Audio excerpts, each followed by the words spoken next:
하나님께서 우리에게 주신 말씀은 빌립보서 3장 12절에서 16절 말씀입니다. 이제 봉독합니다. 하나님의 말씀을 경청하십시오. 내가 이미 얻었다 함도 아니요 온전히 이루었다 함도 아니라 오직 내가 그리스도 예수께 잡힌바된 그것을 잡으려고 달려가노라. 형제들아, 나는 아직 내가 잡은 줄로 여기지 아니하고 오직 한 일 주 뒤에 있는 것은 잊어버리고 앞에 있는 것을 잡으려고 표대를 향하여 그리스도 예수 안에서 하나님이 위에서 부르신 부름의 상을 위하여 달려가노라. 그러므로 누구든지 우리 온전히 이룬 자들은 이렇게 생각할지니 만일 어떤 일에 너희가 달리 생각하면 하나님이 이것도 너희에게 나타내시리라. 오직 우리가 어디까지 이르렀는지 그대로 행할 것이라. 아멘. 하나님께서 이 말씀을 통해 우리에게 은혜 주시기를 원합니다. 아멘. 사랑의 주님, 감사합니다. 이제 주님 들려주시는 그 귀한 말씀 저희가 듣겠습니다. 그 말씀 허투루 들지 않고 우리 마음으로 새겨진 말씀으로 우리가 온전하게 참된 진리의 삶을 살아갈 수 있도록 주님 함께하여 주옵소서. 예수님의 이름으로 기도드립니다. 아멘. 빌립보서 강의 오늘은 3장 12절로 16절까지 말씀 같이 읽었습니다. 읽고 난 다음에 느낌이 어떠셨어요? 조금 주목해서 읽으셨다면은 뭔가 군인들이 전쟁터에 나가면서 그 마음을 다지고 또 나아가는 그 말씀처럼 느껴졌을 거예요. 상황이 그랬어요. 바울 사도가 빌립보서 1장에서부터 4장까지 전체적인 분위기도 그렇지만요, 군대에서 사용하는 군사 용어들이 꽤 많이 있어요. 달려가노라, 표대를 향하여 뒤에 것 바라보지 않고 앞만 보고 전진하겠다, 이런 이야기예요. 또 그렇게 읽어도 이 말씀을 충분히 우리 마음속에 이해할 수가 있죠. 하지만 저는 여러 번 읽어보면서 오늘 이 말씀은 전쟁터를 향해 나아가는 군인들을 향한 말투지만 어쩌면 조용한 곳에서 혼자 마음을 다지고 자신의 삶을 돌아보면서 이 말씀을 읽는 것도 참 의미가 있겠다 하는 생각을 해보았습니다. 조용한 곳에 단정하게 자리를 잡고 한 구절 한 구절을 천천히 읽어보는 거예요. 그리고 다 읽었으면 조용히 눈을 감고 주님 안에서 내 자신의 삶을 돌아보면서 이 말씀을 내 안에 새겨보고 반추해보는 거죠. 그리고 자기 자신에게 이런 질문을 해보는 거예요. 나는 지금 잘 살고 있나? 그런 순간은 필요하잖아요. 지금 내가 걸어가고 있는 길이 참된 길이고 후회하지 않을 자신이 있나? 이런 질문이에요. 자기의 삶의 어떤 한 부분의 매듭은 더 좋은 삶을 살아갈 수 있도록 돕는 굉장히 중요한 힘이 되어지고 그런 기회가 되어지고 계기인데, 오늘 이 말씀은 우리에게 바로 그런 매듭을 한번 갖게 하는 말씀이라는 거예요. 오늘 말씀 그런 말씀이에요. 내 삶 잘 돌아보고 살펴서 다시 한번 매듭 갖고 다시 시작하는 마음으로 힘차게 걸어갈 수 있도록 돕고 격려해 주시는 말씀. 이 말씀이 오늘 그 의미 속에 담겨져 있습니다. 오늘 말씀뿐만 아니라요, 빌립보서 3장 전체를 보면은 바울 사도는 이렇게 이야기를 하고 있어요. 지난 날 자기 자신이 어떻게 살아왔는가, 어떤 사람이었나를 이야기해요. 그리고 예수 그리스도를 만나서 자기의 어두운 과거를 어떻게 맺고 새로운 삶을 어떻게 시작했는가, 이 이야기도 설명하고 있고요. 그리스도 안에서 새 출발하게 된 나의 삶을 이제는 온 마음과 온 힘을 다해서 어떤 자세로 내가 나아가려고 하는가 하는 그 이야기를 오늘 말씀 속에 담고 있어요. 그리고 이제 그렇게 시작한 새로운 인생을 그리스도 예수와 함께 이렇게 살고자 한다라고 하는 다짐까지도 빌립보 교우들에게 소개하고 있는 내용이 이 속에 있죠. 그러면서 오늘 말씀을 덧붙이고 있어요. 12절 말씀 제가 읽어드릴게요. 내가 이미 얻었다 함도 아니요 온전히 이루었다 함도 아니라 오직 내가 그리스도 예수께 잡힌 바 된 그것을 잡으려고 달려가노라 하는 거예요. 이것을 바울 사도가 한 이야기로 듣지 않고 앞에 있는 부분을 읽지 않았다면요, 내가 이미 얻었다 함도 아니요 온전히 이뤘다 함도 아니라 이 말씀을 어떻게 우리가 이해할 수 있냐면은 채워지지 않는 욕망, 이 정도는 안 돼, 나는 아직도 배고프다. 누가 어떤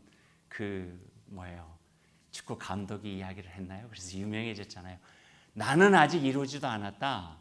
나는 아직도 배고프다. 내가 해야 될 일은 아직도 창창하다. 난 이 길을 가고 싶다. 채워지지 않은 욕망 속에 이야기하고 있는 것 좀 느껴지죠. 오직 내가 그리스도 예수께 잡힌 바 된 것을 잡으려고 달려가노라, 그걸 빼버린다면은요.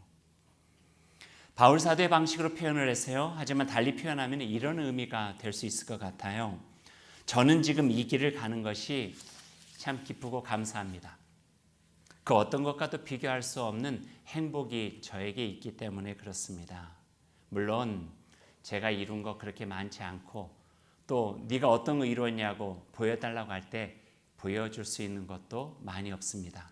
그러나 한 가지 분명한 것은 내가 이 길 위에 있다고 하는 것이 나에게 큰 행복입니다. 내 인생을 가장 값지고 보람되게 후회하지 않은 인생으로 살아갈 수 있는 길이 바로 이 길이기 때문에 그렇습니다. 그 누가 뭐라 해도 저는 이 길을 갈 것입니다. 그리고 10년 후, 20년 후 누군가가 내가 어디에 서 있는가, 어느 길을 가고 있는가 묻는다면 여전히 나는 이 길을 가고 있다 이야기할 것이고, 이 길 끝에서 하나님 만나서 그분과 함께 반가운 만남을 하고 싶은 소망이 내 안에 있습니다. 이런 고백. 잘 생각해 보면 이런 고백은요, 바울 사도만의 고백은 아니었어요. 우리가 굉장히 낯익어요. 많은 사람들이 신앙 안에서 살아오면서 똑같지는 않지만 이와 비슷한 이야기를 많이 했거든요. 예수님 만난 것이 저에게는 얼마나 큰 기쁨인지 모릅니다.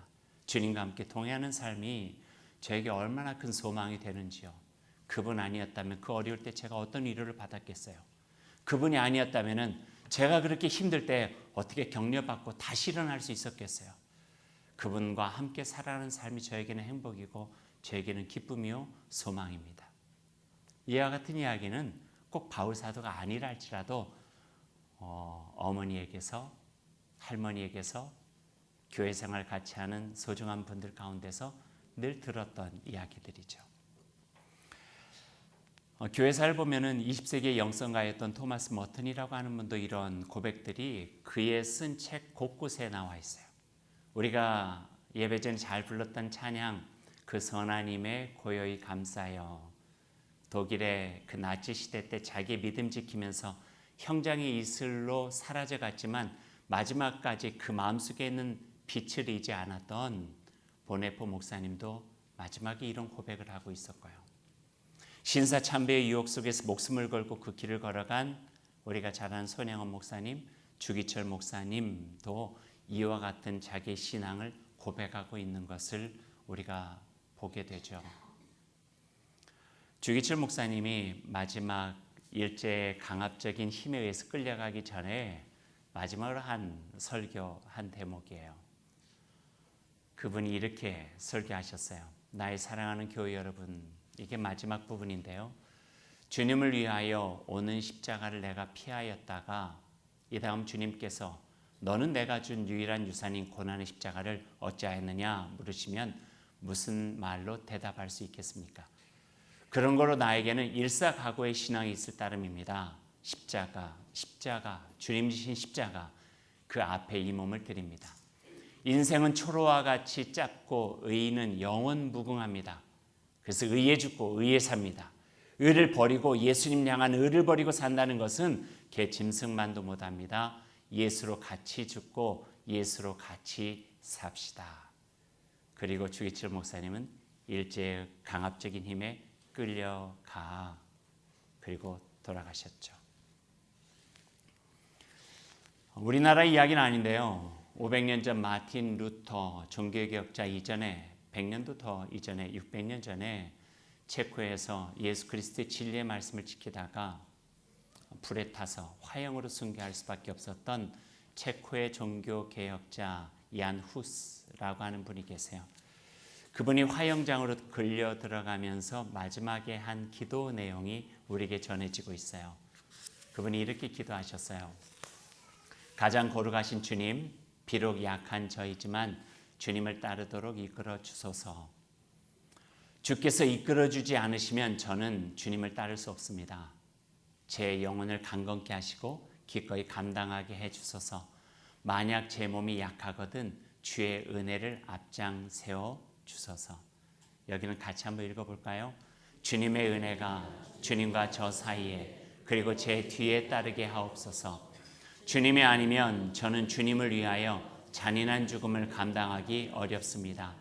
두려움 없는 심장과 올바른 신앙을, 요동치지 않는 소망과 주님의 완전한 사랑을 제게 주셔서 주님을 위해 인내와 기쁨으로 제 생명을 바치게 하옵소서. 두려움 없는 마음과 믿음으로 그리스도 예수의 길을 따르게 하소서. 아멘. 너무 비장했나요? 비장할 수밖에 없죠. 감옥에 있는 바울 사도의 마지막 고백과 같은 것이니 어떻게 비장하지 않겠어요? 주기철 목사님이 이것이 나의 생전에 할 수 있는 마지막 설교다 생각하니 어찌 그 비장함이 담기지 않겠어요? 앞에 장작더미가 있고 곧 불에 타 죽어야만 될 얀후스 종교개혁가가 마지막 드리는 그 기도였는데 어떻게 비장하지 않겠어요? 어쩌면 그 비장함을 우리의 마음에 담고 살지 않으면 살아갈 수 없고 지켜낼 수 없는 우리들의 신앙, 빛과 같은 인격들, 하나님의 뜻이 아닐까 하는 생각도 해보게 돼요. 하지만 우리 신앙은요, 그런 비장함만 있는 것은 아니에요. 왜 그렇게 비장해질 수 있는가? 왜 목숨을 걸고라도 이 길 위에 있고 싶고 이 길을 지키려 했는가? 그것은 이 길이 진정한 행복을 주고 있기 때문에 그래요. 이 길이 아니면은 나의 인생이 헛될 수밖에 없기 때문에 마지막 내가 주님 만나는 그 순간에 돌아보면서 내가 헛된 것을 위해서 나의 모든 수고를 다했다고 후회하지 않기 위해서 참된 진리의 길을 어찌하든 간에 버텨내고 나를 비끄러매듯이 예수 그리스도의 참된 뜻과 그 말씀 안에 나를 살고자 해서 이렇게 비장할 수밖에 없는 거죠. 그래서 비장함은요, 행복을 지키는 거예요. 진정한 인생의 행복을 지키기 위해서 비장한 거예요. 내가 그 어떤 것과도 타협과 유혹과도 넘어가지 않고 내가 가는 이 길, 예수 그리스도의 십자가를 통해서 나에게 주신 참된 길, 생명의 길, 의의 길, 복된 길, 이 진리의 길을 벗어나지 않고 살겠다고 하는 그 비장함은 이 길만이 나의 행복이 되고 나에게 의미가 있고 이 길을 통해서 나의 삶은 더욱더 가치 있게 되고 근사해지고 더 높은 고상한 인격으로 살아갈 수 있는 복된 길이기 때문에 나는 이 길을 어찌하든지 간에 생명을 걸고라도 지켜가겠다. 이 마음이 그들의 비장 속에 담겨져 있는 거죠. 이 길을 걸어갈 때 어때요? 신앙의 여정, 주님과 함께 가는 길, 기쁨, 감사, 행복이죠. 그럼에도 불구하고 가는 길이 조금 힘들대요. 그럼에도 불구하고 그 가는 길에 손해봐야 될 때도 있대요. 그럼에도 불구하고 양보해야 될 때도 있대요. 내 자신을 죽여야만 될 때도 있고요. 또 어찌하든지 간에 그냥 어금니를 꽉 물고라도 참아야 될 때도 참 있다는 거예요. 그럴 때 인생의 위기를 이겨낼 수 있는 거예요. 인생의 위기는요, 순간순간 얼마나 자주 오는지 몰라요. 내 안에도 있고 내 밖에서도 있어요. 근데 그걸 어떻게 그 위기를 극복할 수 있는가? 내 마음속에 함께 하신 예수 그리스도, 그분이 나와 함께 하신다고 하는 굳건한 믿음, 내가 가는 길이 온전하고 가장 귀한 길이라고 하는 확신, 내가 이 길을 애써서 가고 난 다음에 나에게 주신 하나님의 상급과 나의 인생에서 남는 귀한 열매가 있다고 하는 내 마음의 굳건한 소망, 이것이 나를 모든 위기로부터 이겨나갈 수 있도록 돕는다는 것이죠. 그럴 때 뒤돌아보지 않아요. 그럴 때 뒤돌아서지 않아요. 조금 힘들다고 아유 그만 가야지, 조금 어렵다고 뒤돌아보고 조금 나에게 어려움이 있다고 해서 곁길로 가지 않고 이 길을 어찌하든지 지켜내서 내 일회적인 인생 속에서 누릴 수 있는 가장 복된 삶을 누리겠다고 하는 고백을 가질 수 있게 되는 것이죠. 고등학교 다닐 때에 제 친구에게 동생이 생겼어요. 그러니까 고등학교 다녔으니까 한 16, 17 정도 됐겠죠. 그리고 동생이 생겼으니까 터울이 꽤 큰 거예요. 한 16, 17 정도 살의 터울이 됐고요. 그 동생 이름이 용우였어요. 그렇게 귀엽대요. 부모도 아닌데 그 어린 동생 보니까 그렇게 귀여워요. 근데 이런 일이 있었어요. 그 용우라고 하는 동생이 한 서너 살쯤 됐을 때 수요 예배에 특송을 한 거예요. 그 아이가. 그 이야기는 이렇게 된 거예요. 목사님이 이렇게 지나가고 계시는데 옆에서 조그만 애가 막 찬송을 이렇게 부르고 있는 게 너무 예쁜 거예요. 그래서 물어봤대. 너 그거 교인들 앞에 와서 너 한번 부를 수 있어? 그랬더니 예, 그러더래요. 그래, 그러면은 이번 주 수요일에 와서 특송해. 그리고 특송을 하게 된 거예요.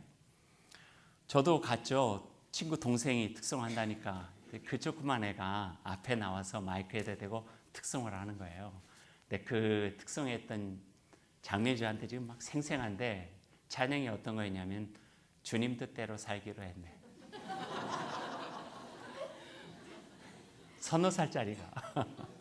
그리고 그 어설픈 말로 아유 잘했어요.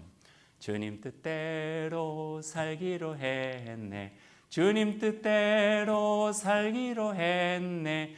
주님 뜻대로 살기로 했네. 뒤돌아서지 않겠네. 그걸 3절까지 하는 거예요. 십자가 지고 상 받기까지 뭘 알아서. 그러니까 얼마나 그 교회 교인들이 보면서 좋았겠어요. 막 박수를 치고 잘한다고 막 그러고 있는데 그 엄마도 있잖아요. 그 엄마. 우리 친구 어머니. 주변에 어머니를 잘 아는 사람들은 눈시울이 그렁그렁한 거예요. 왜냐하면 그 어머니가 어떻게 살았는가를 알거든요. 그 엄마가. 저도 알아요. 친구 엄마고 그 집도 자주 가서 그 엄마가 어떤 모진 삶을 살아왔는지 알아요. 뭐 한국의 여인이 다 파란만장한 삶을 살겠지만 참 특별했어요. 그러다가 예수님 만났어요. 그러니 그 입에서 늘 집에서 찬송을 불렀겠죠. 그 서너 살짜리 용우가 누구에게 배웠겠어요? 엄마가 늘 그 노래 부르다 보니까 옆에서 엄마 따라 부르다가 주님 뜻대로 뭐 이렇게 하게 된 거죠. 그거예요. 바울 사도의 마지막 이 고백은요, 바울 사도 것이 아니에요. 우리의 것이에요, 우리의 것. 예수 그리 안에서 만난 그 기쁨, 너무 소중해서 내가 잃어버리고 싶지 않다는 거예요. 예수님 내가 안 만났으면 내가 어떻게 살아갔을까? 이 어려움 속에서. 이거예요. 주님 만나서 나의 인생을 새롭게 다시 발견해 나가니 쉽지는 않겠지만 정말 이 길 가고 싶다. 성령님 도와주세요. 예수님 날 붙잡아 주세요. 하나님 인도해 주세요. 주님 뜻대로 살기로 했네. 뒤돌아보지 않겠네. 뒤돌아서지 않겠네. 이 고백이에요. 그러니까 그 비장함이라고 하는 것이 사도 바울에게만 느껴지는 것도 아니고 야누스에게만 느껴지는 것도 아니고 주기철 목사님에게만 느껴지는 것이 아니라 신앙을 가지고 살아가는 우리 모두에게서 작건 크건 그리스도를 바라보면서 나의 삶을 이겨내면서 살겠다고 하는 이들에게서는 모두가 다 발견될 수 있는 깊은 진정한 고백이라는 거예요. 그 고백이 한 걸음 더 나아가게 하는 거예요. 그 고백이 예수 그리스도를 더 한번 바라보게 하는 거예요. 그 고백이 나로 하여금 다시 일어날 수 있도록 힘이 되어지는 거죠. 오늘 이 말씀 우리에게 들려주고 계세요. 그 마음을 가지고 살으라는 거겠죠. 오늘 말씀 좀 더 보죠. 오늘 말씀을 잘 읽어가다 보면 12절 16절까지 그렇게 많은 구절이 아니지만 과거, 현재, 미래, 시간적 흐름이 다 담겨져 있어요. 보세요. 뒤에 있는 것은 잊어버리고, 이거는 그냥 과거 그렇게 이야기하면 안 돼요. 과거를 대하는 자세 해야 돼요. 따라해 보십시다. 과거를 대하는 자세. 어떤 자세요? 뒤에 있는 것은 잊어버리고. 미래를 향하는 자세도 나와 있어요. 앞에 있는 것은 바라보고 잡으려고, 앞에 있는 것은 잡으려고, 표대를 향하여, 이건 미래를 향하는 자세예요. 오늘 살아가는 자세는 뭐라고 나와 있습니까? 달려가노라 달려가노라 그대로 행할 것이라. 성실하게 살라는 거예요. 정성껏 살아라는 거예요. 이 삶을 나태하게 안일하게 흐지부지하게 살지 말라는 거예요. 어떤 인생인데. 뒤에 있는 것은 있겠다. 과거를 대하는 자세, 어떤 의미인가요? 과거로부터 해방되고 자유함을 얻는 삶을 살아가는 일이에요. 어떤 책에 보니까요, 과거가 그냥 과거에 그냥 머물러 있는 것이 아니래요. 거기에다가 어떤 동사를 붙였어요. 그리고 그 명사를 붙였어요. 과거는 인력이다. 과거는 중력이다. 끌어당기는 힘이 있다는 거예요. 과거는 사람을 끌어당기는 힘이 있대요.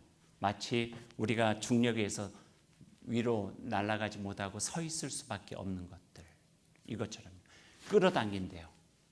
과거는요, 아무리 화려했던 과거도, 또 어둡고 힘들었던 과거도 그것에 끌려가게 되면은 우리의 삶이 현재를 살아가는데 어려움이 있어요. 끌려가지 않고 과거를 끌어와야 돼요. 온고이 지신이라고 옛 것을 미루어서 앞을 살아갈 수 있는 교훈을 얻고 지혜를 얻는 것이면은 좋게요. 아무리 예전에 잘 나갔다, 소시적에 나의 왕년에 그래서 저래서 거기에 끌려가게 되면요, 그 삶이 미래를 향하여 나아가지 못하고 그 현재 주저앉을 수 있는 가능성이 많다. 그래서 바울 사도는 뒤에 있는 것은 잊어버려라. 그게 과거를 대하는 마땅한 자세다고 가르쳐주고 있어요. 과거가 어렵고 힘들어도 마찬가지죠.